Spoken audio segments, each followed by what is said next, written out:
Термомикспен кесель жасауға болатын білдіңіз ба? Онда үй жағдайында пайдалы қою кесель жасап көрейік. Ол үшін бізге бар болған жеміс-жидек, қант, крахмал, су қажет болады. Кеселдің рецептісі енгізілген термомикске бірінші кесель деп жазамыз. Чашаға кез келген жеміс-жидек саламыз.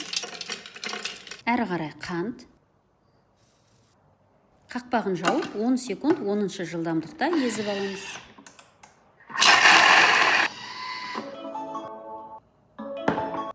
Қасықпен төмен қарай түсіріп, су құямыз.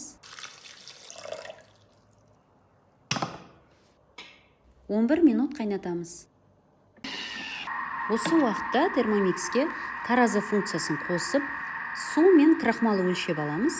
Сосын оны жақсылап тұрып араластырамыз. Қайнап жатқан кеселге құямыз. Тағы да 4 минут қайнатамыз. Осылай қайнап жатыр екен. Кеселіміз 15 минутта дайын болды. Стакандарға құйып дәмін көреміз. Міне осылай үй жағдайында жеміс-жидектерден пайдалы свежий кесель дайындауға болады.